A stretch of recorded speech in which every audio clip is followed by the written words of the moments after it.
Shikues nderuar, ju përshëndes, jemi rikthyer sërish në TikTok, ku do ndalemi ditën e sotme tek zhvillimet e fundit tashmë në lindjen e mesme, ku bisedimet e paqes midis SBA-s dhe Iranit për t'i dhënë fund luftës kanë ngecur në një çështje qendrore, siç është programi bërthamor i Iranit, por kemi nga ana tjetër Teheranin, i cili refuzon të heqë dorë nga uraniumi i pasuruar, ndërsa vetë administrata e presidentit të SBA-s Donald Trump ka thënë vazhdimisht se hyri në konflikt për të parandaluar Iranin të ndërtojë armën bërthamore. Por nga ana tjetër kemi Vladimir Putin, i cili ka ofruar këndvështrimin e tij për këtë çështje, ndërsa ka folur me gazetarët ndërkombëtar në Shën Petersburg. Kam të ftuar ditën e sotme për të diskutuar mbi këto zhvillime analistin Rej Sherrit. Përshëndes, kënaqësi.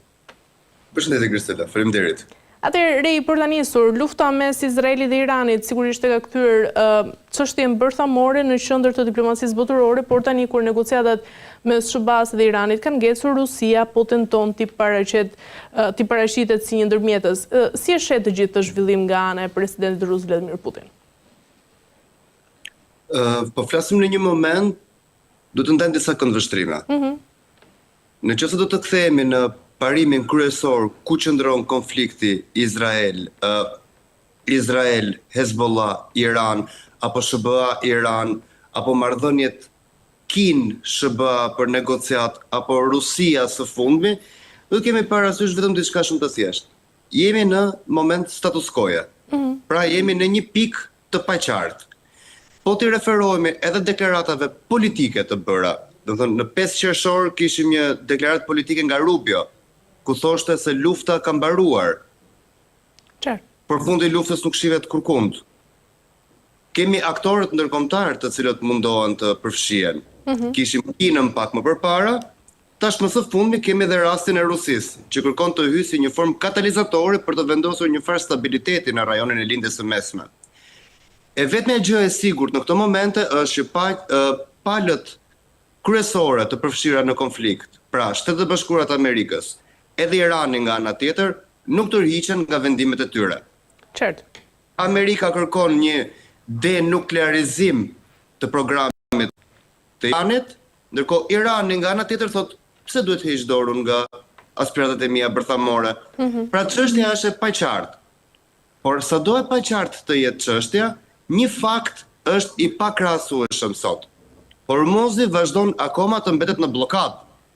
Dhe përsa kohë që Hormuzi qëndron në blokadë, kemi të bëjmë me një krizë ekonomike, e cila momentalisht mund të cilësohet si një krizë globale.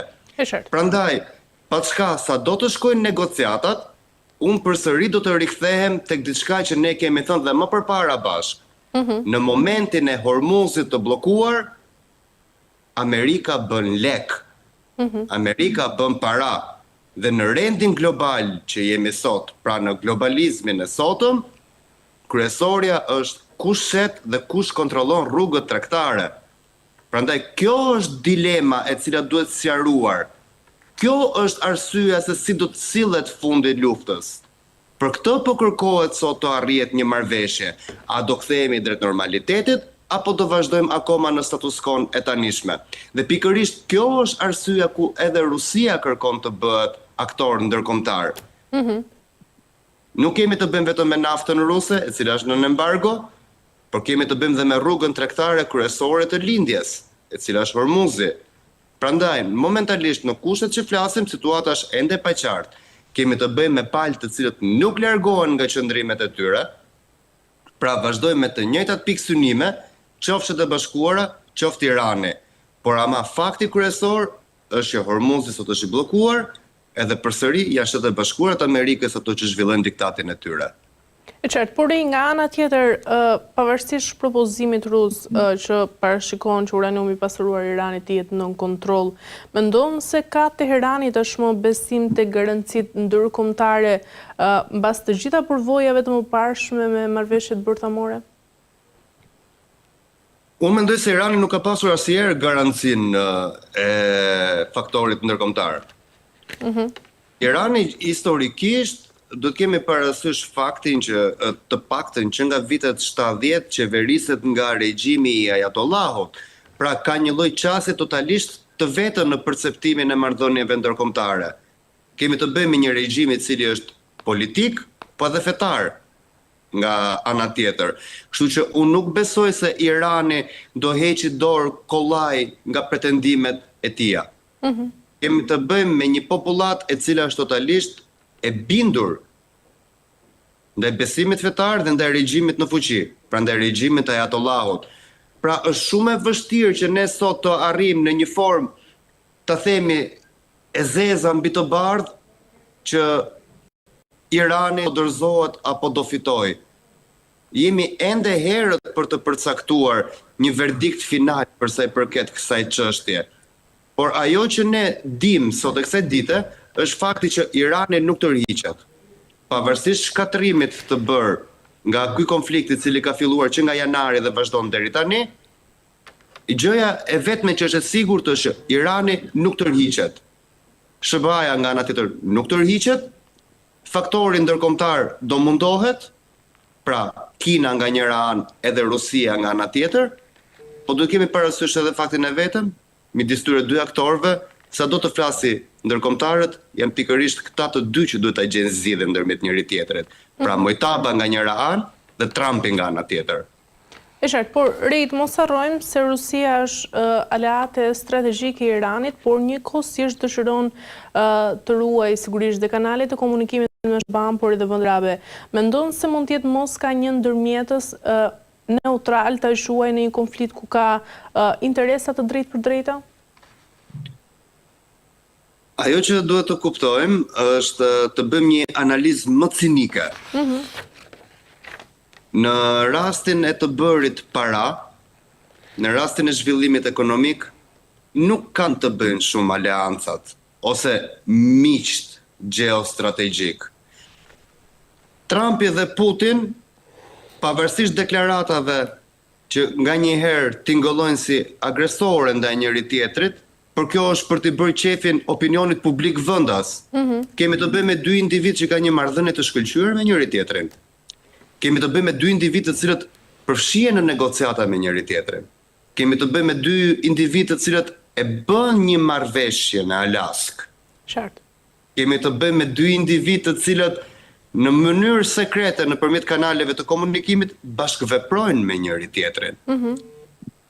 Ne si politolog, arsyeja vetme që duhet të gjejmë në këto raste është si mund të arrihet një marrëveshje.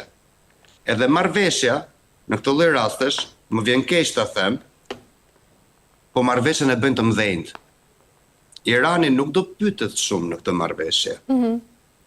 Deali është midis Federatës Ruse, Kinës dhe SBA-s. Këta janë tre aktorët global, të cilët luajnë dhe xhirojnë ekonominë globale. Për përfitimin ekonomik vendosin edhe kursin e politikave të cilat duhen ndjekur, kështu që duke i bërë një lloj dalje asaj propagandës së vazhdueshme, e cila vjen në formën e negociatave, nuk pyet njeri për të voglin. Rendi global njeh të mëdhenjt. Kështu që pak a shumë ne e kemi një qasje se si po priret të shkojë geopolitika botërore.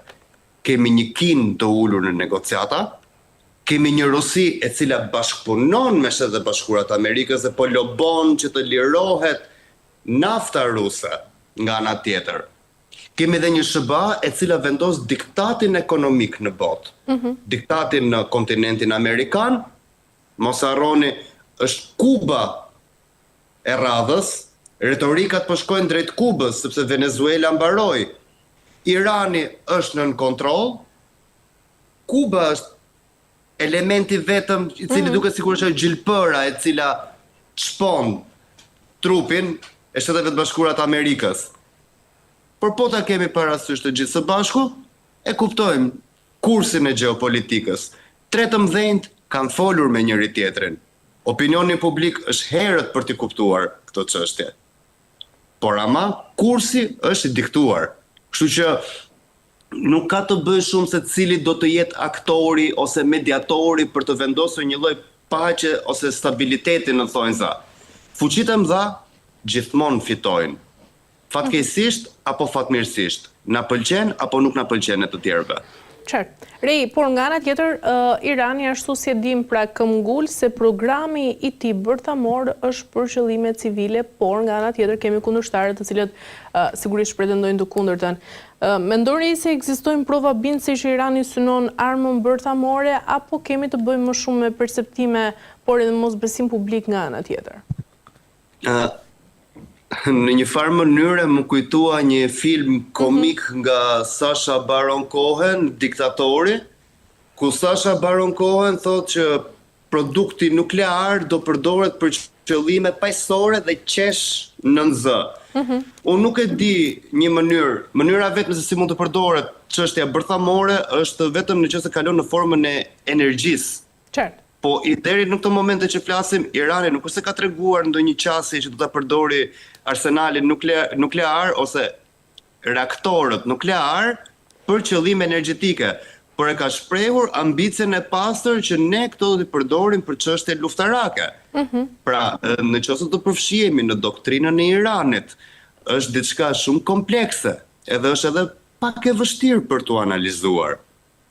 Identiteti fetar, pritja e Mesias nga ana tjetër, ose e profetit të radhës, lufta e përjetshme në lindjen e mesme ndaj armikut kryesor Izraelit, pra, nëse do të referohemi së paku viteve të fundit, Irani nuk është se ka pasur çështjen e një shteti i cili do të jetë katalizator paqe në lindjen e mesme.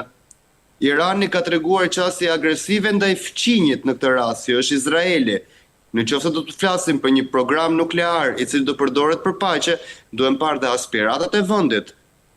Normalisht, nga ana tjetër, dhe bota perëndimore është e friksuar nga kjo gjë. Si mund të pretendojmë për energji nukleare paqësore, kur ndërkohë nga ana tjetër ti bërtet death to America, death to Israel, pra vdekjet fshinjve të tu, destabilitetin në rajon, duke financuar grupe të ndryshme ushtarake të cilët me të drejtë apo pa të drejtë luftojnë, po krijojnë destabilitet. Prandaj nga njëra anë mund të themi se nuk pin ujë deklarata paqedashëse e Iranit. E qartë. Por nga ana tjetër, çdo marrëveshje e re duhet të jetë më fort para se ajo e vitit 2015 për të bindur dhe skeptikët në Washington, por sigurisht në Tel Aviv. Cilat do të jenë garancitë konkrete re që duhet përfshirë një marrëveshje e re që të konsiderohet e besueshme sigurisht nga të gjitha palët? Marrëveshja e vetme momentale në këndvështrimin tim që mund të arrihet në këto momente është nëse Irani e dorëzon uraniumin e pasuruar dhe dorëzimi i uraniumit të pasuruar do bëhet nëpërmjet një nga vendet aleate. Prandaj kemi edhe rastin e Rusisë të përfshirë në këtë çështje. Aktori i parë i cili ishte i gatshëm për të marrë uraniumin e pasuruar ishte Kina. Tashmë është shtuar edhe Rusia në arenë. Kjo është mënyra e vetme se si mund të arrihet një paqe. Pasi do të kemi parasysh një fakt të vetëm, që nga prodhimi i bombës së parë nukleare, pra në vitin 1945, edhe deri më sot, kjo është e vetmja armë që sado e vjetëruar nga koha të jetë, shkatrimin e ka masiv. Prandaj një nga kërkesat kryesore sot, jo vetëm të Shteteve të Bashkuara, po dhe të Organizatës së Atomit, po dhe të gjithë vendeve politike është ne ti heqim më një anë armët bërthamore. Do të kemi parasysh një fakt shumë të thjeshtë nga ana e natyrës njerëzore. Nëse do kalojmë në përdorimin e armëve bërthamore, nuk ka fitues në konflikt. Ka vetëm shkatërim. Dhe pyetja që do t'i bëjmë vetes ne është, a ja vlen të shkatërrohemi? Prandaj unë gjykoj se një nga kriteret kryesore të cilat do të çonte në normalizimin e situatës, jo vetëm brenda rajonit të lindjes së mesme, po gjithë globit nga ana tjetër, është menjanimi i armëve bërthamore. Prandaj të dyja vendet qëndrojnë stoik për sa i përket çështjes bërthamore. Amerika nuk e do, se një Iran me armë bërthamore do ishte kërcënim. Po dhe Irani nga ana tjetër e kuptojnë që kjo është karta më e madhe politike. Ky është xoli që kam në dorë. E duke pasur pikërisht arsenalin bërthamor, kjo është mënyra se si luan Irani geopolitikisht për të arritur një lloj marrëveshje e cila në fund të ditës do të favorizojë armëpushimin, i cili në kushtet aktuale të cilat flasim, fatkeqësisht është ende i brisht. Pra nuk është i qartë se në çfarë pike jemi me armëpushimin.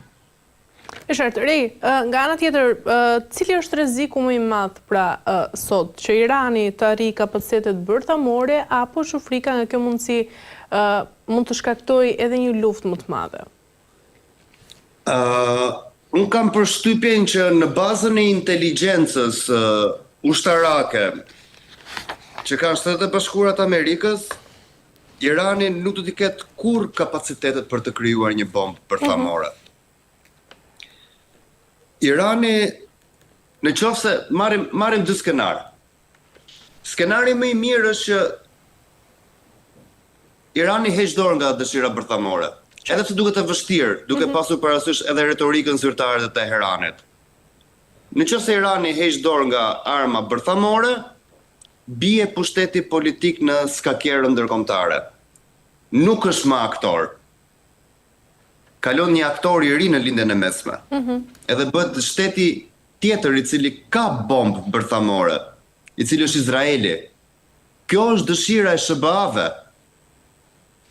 Irani nga ana tjetër normalisht kërkon të respektojë edhe faktorin e vet si një pjesë kryesore e civilizimit në atë rajon. Ka mbi 2500 vite kulturë. Ka mbi 2500 vite që ka qenë perandori në atë territor. Që edhe Irani i ka të drejtat e veta nga ana e retorikës politike, na pëlqen apo nuk na pëlqen ne të tjerëve. Në rastin marrim dy skenaret, një Iran bërthamor dhe një Iran jo nuklear. E pam një Iran pro-perëndimor. Ishte Irani i shahut. E qartë.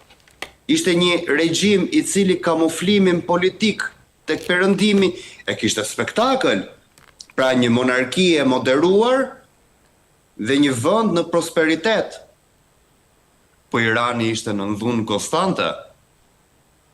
Një dhunë e cila bëri rrëzimin e shahut edhe ristolli ajatollahun. Pra ai rajon nuk ka njohur ndonjëherë demokraci. Edhe është shumë hipokrite në qoftë ne do flasim sot për një Iran modern i cili do bëhet me kalimin e kohës. Ne duhet ta kuptojmë, kjo është qasja që kanë ata dhe duhet ta respektojmë këtë gjë. Sepse kjo është zgjidhja që kanë bërë vetë iranianët. Pra, Irani në këtë lloj çështje ka një perspektivë shumë të qartë, ose do vazhdojë programin nuklear dhe do jetë mbi bazën e sanksioneve të perëndimit, të cilat momentalisht kanë shkaktuar një kosto financiare plus 144 miliard dollar, e cila përkthehet me 25 vite regres mbrapa. Këto janë pasojat në qoftë se vazhdon drejt produktit nuklear. Në qoftë se vendoset të hapet, që unë mendoj se Irani duhet të hapet, në mos jo politikisht, duhet hapet ekonomikisht. Duhet hapet ekonomikisht në mënyrë që të sigurojmë mbijetesën si shtet. Sepse në kushtet aktuale, në qoftë do vazhdohet në këtë lloj mënyre, unë e kuptoj që kemi të bëjmë me një vend të cilët kanë devotshmëri ndaj regjimit dhe ndaj besimit fetar. Por po ngelen pa buk. Po shkatrohet infrastruktura, po shkatrohet ekonomia, po shtohet varfëria, është rritur inflacioni, dhe rritja e inflacionit do të çojë nesër në recension ekonomik. Prandaj Irani është i detyruar të ulet në negociata në mënyrë që të hapet ekonomikisht. Dhe në qoftë se hapja ekonomike do të ishte sakrifikimi i arsenalit bërthamor, unë mendoj se si njeri në rreth të parë, jo si politolog, po si njeri i cili kërkon një popull të ketë zhvillim dhe prosperitet, atëherë të hiqet dorë një herë për gjithmonë nga ëndra bërthamore. Ka mënyra të ndryshme për të zhvilluar vendin. Nuk ka nevojë pse do të mbështetesh tek arsenali bërthamor apo te retorika e luftës dhe e konfliktit. Ndonjëherë shpreha kryesore që përdorim ne politologët është kërkimi i një armiku të jashtëm, pra mbajtja e retorikës së luftës për të shmangur problemet e brendshme. Irani ka shumë probleme të brendshme në kushtet që flasim. Ka entitetet të ndryshme politike brenda, ka entitetet të ndryshme kulturore brenda, ka etni të ndryshme që bashkëjetojnë brenda Republikës së Iranit. Kështu që zgjidhja e vetme në këto lloj rastesh është dy: ose do vazhdosh arsenalin bërthamor dhe do shkatërrohesh në formën e sanksioneve ekonomike, ose hiq dorë një herë për gjithmonë, dorëzoja aleatit tënd, Rusisë ose Kinës, pra që të dalësh me kokën lart nga kjo luftë, jo të dalësh i humbur, dhe fokusohu në zhvillimin e vendit. Kjo është ajo çfarë duhet të ketë një vend sot në globalizëm. Zhvillimi ekonomik justifikon edhe formën e regjimit. Qartë, Rej, atëherë, unë do doja ta mbyllja këtu pjesën e gjeopolitikës lindjes mesme SBA Iran-Izrael.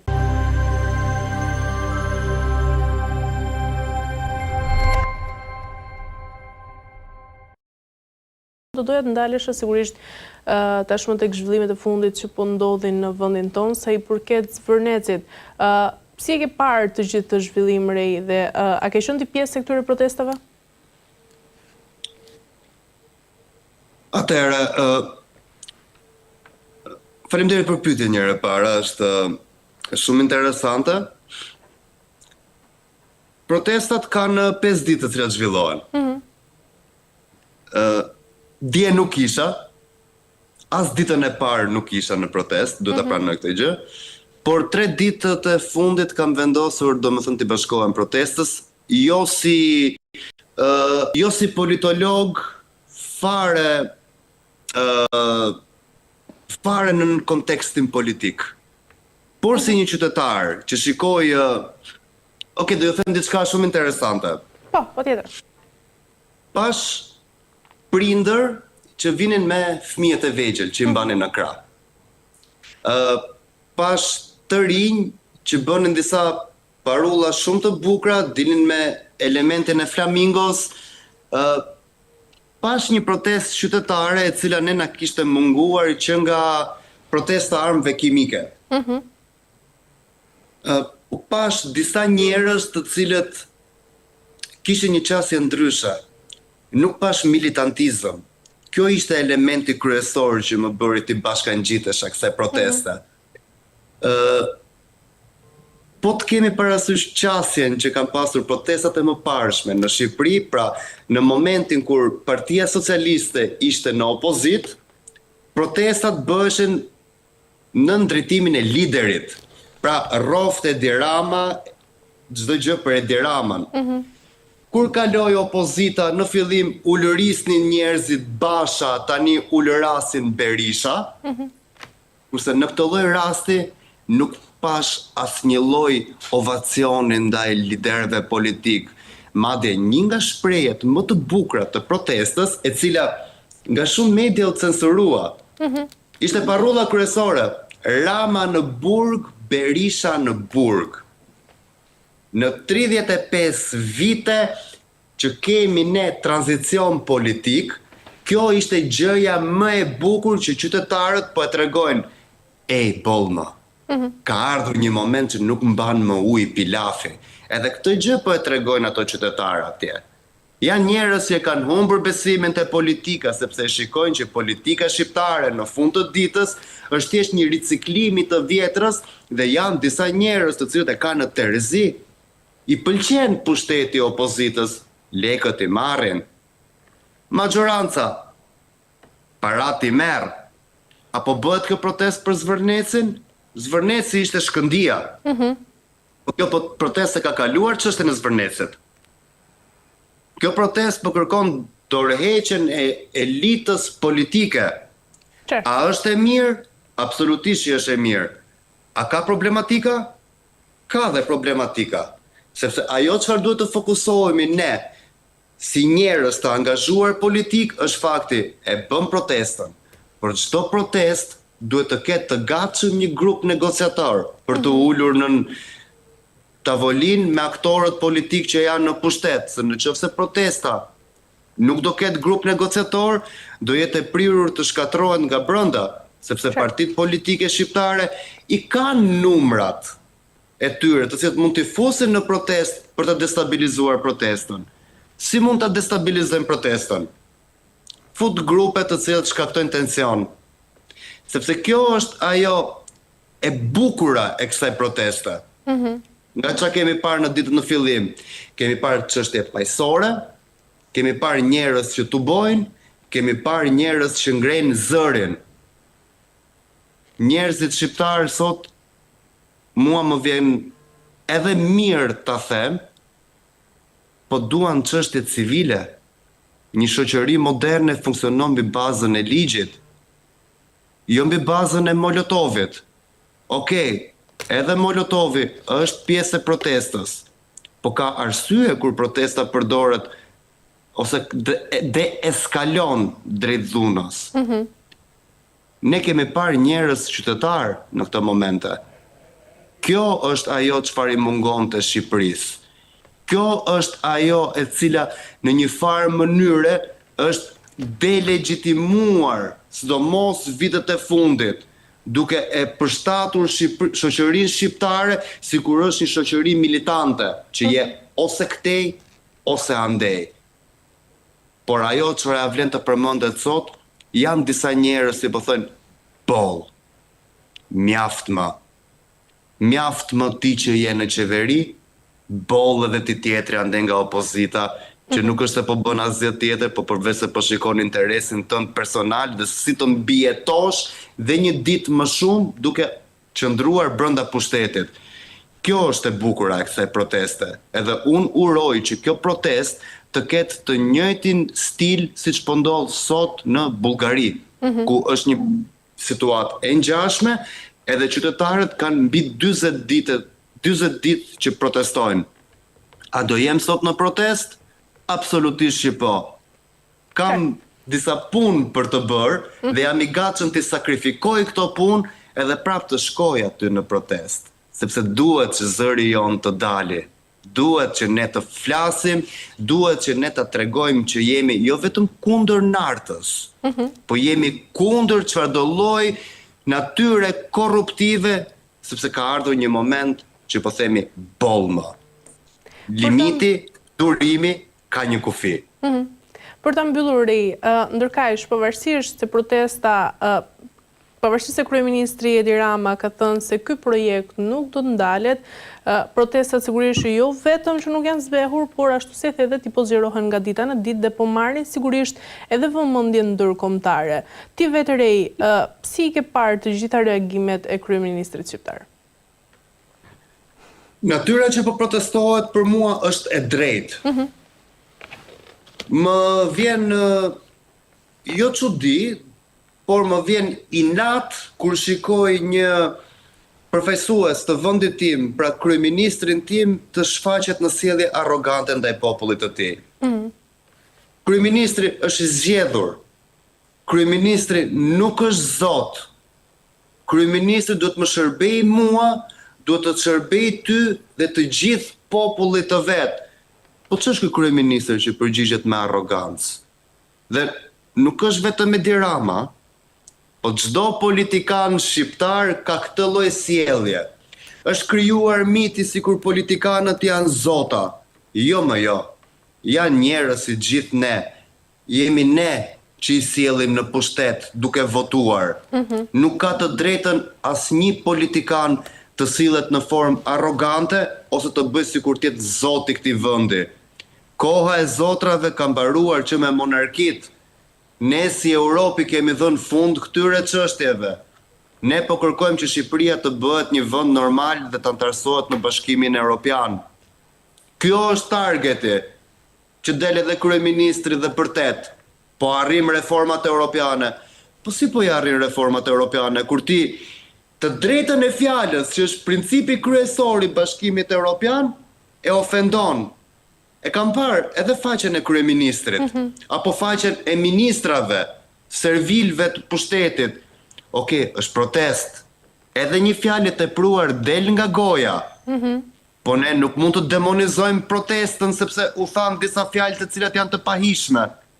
Këto fjalë të pahishme janë revolta që kanë njerëzit nga brenda. Është revolta sepse ka ardhur në majt hundës, sepse Rama po sillet si autokrat, sepse Berisha po sillet si autokrat, sepse nuk ka garë të brendshme në partitë e tyre. Nuk ka zgjedhje në PS. Ka fasad në Partinë Demokratike. Referendum për kryetarin, domethënë gallat më të mëdha nuk mund të ekzistojnë në këto momente. I heq gjithë kundërshtarët politik edhe thua po bëj referendum për partinë. Mbahet çetën tënde personale. Nuk më përfaqëson mua. Ti kryeministër i dashur, nuk më përfaqëson mua me sjelljen arrogante që ke. Dhe pikërisht kjo është arsyeja pse qytetarët sot janë në protestë, edhe duke i bërë anashkalim banerave politik. Ishte hera e parë që e dëgjoj Rama në burg, Berisha në burg. Se kush po i bën këto protesta, se kush ishte piknisja, a janë të organizuara se kanë dalë ka dhe teorirash, ë? Po, patjetër. Ne nuk e dim këtë, se kush e bëri i pari. Po si do të jetë, nga cili do të jetë bërë, ose në qoftë se kjo protest do funksionojë si një lloj heqje vëmendje nga ligji i hormoneve që u miratua pak më përpara, do t'i kemi parasysh të gjitha skenarët, por ama kemi edhe pjesëtarë në protestë që janë drejt mbrojtjes së familjes. Në qoftë se dua të bëhemi shoqëri europiane, do të jemi një shoqëri e hapur. Do të jemi një shoqëri e cila pranojmë diversitetin ndërmjet njëri tjetrit, por ama mbi të gjitha do përfaqësojmë dëshirën për të pasur një shtet dhe dëshirën për të përfaqësuar nga ligji dhe për të zbatuar ligjin. Në momentin që ka mungesë të zbatimit të ligjit, është e pritshme që revolta popullore do vazhdoj edhe më tej. Ne shpresojmë që duke arritur diçka civile për herë të parë ndoshta në Shqipëri, mund të kemi një shans që të bëhemi një vend normal. Por ama ajo çfarë është kryesorja është që populli, njerëzit, aktivistët të mblidhen me njëri tjetrin dhe të formojnë një grup negociator i cili përveç se anës politike, duhet i përfaqësoj politikisht në mënyrë që kërkesat e tyre të kalojnë në ligj, të vendosen në parlament dhe të implementohen më pas. Kjo është pikësynimi kryesor, nëse do të themi që një protestë të jetë e suksesshme apo jo. E qartë. Mirë. Ri, kemi arritur në fund. Falenderoj për çdo informacion. Ishte tërpërkënaqësi. Grisela, shumë faleminderit. Kënaqësia ishte imja. Mirë, shikues nderuar, kemi arritur në fund të këtij emisioni dhe për ditën e sotme ku ndalëm fillimisht tek situata tashmë në lindjen e mesme dhe në pjesën e fundit u ndalëm tek ajo çka po ndodh tashmë për Zvërnecin. E mbyllim këtu dhe bashkë shihemi sërish ditën e hënë.